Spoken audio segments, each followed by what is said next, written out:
Your Daily 180, 180 seconds of pure Bible study. We're in John chapter 1. We're going to be looking at verse 41 and 42.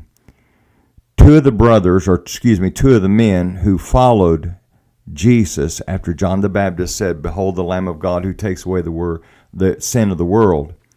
One of them was Andrew, Simon's brother, who would become Simon Peter. Now, it's really interesting.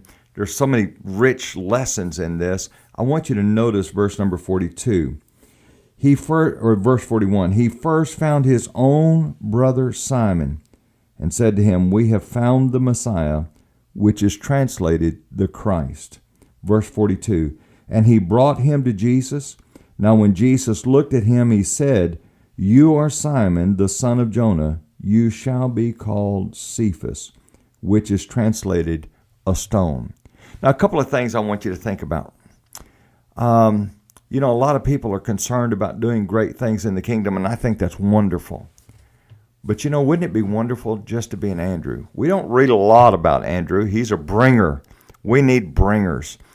He brought the young man with the fishes and the loaves to Jesus, and here he brings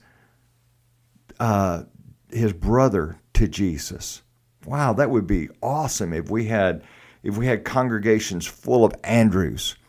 We don't read a lot about him, but what a significant role. And how significant would that be that if we could help facilitate the life change, the conversion, the commitment of a Simon Peter?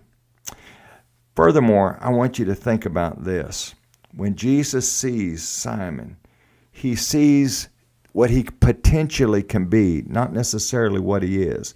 And as we follow the life of Simon, sometimes we're really hard on him because he does some things, and his stumbles and his bumbles and his foolish mistakes are open to all of us. But he was a man of great commitment. I can hardly wait until we get to the point where we talk about some of the commitments that he made. And he said, "I'll die for you." And he was sincere. He's the one that pulled out his sword. And he cut off the ear of Malchus, but he wasn't aiming for the ear, folks. I'm convinced of that. He really meant it when he told Jesus, "I'll die for you." He wasn't prepared for what was going on, but Peter was a great man. He had a lot to still learn, but he became a great pillar in the Lord's church.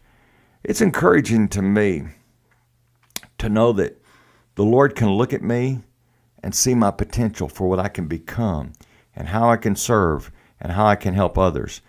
You may be an Andrew, you may be a Peter, but you've got a place in the Lord's kingdom. Join us again tomorrow.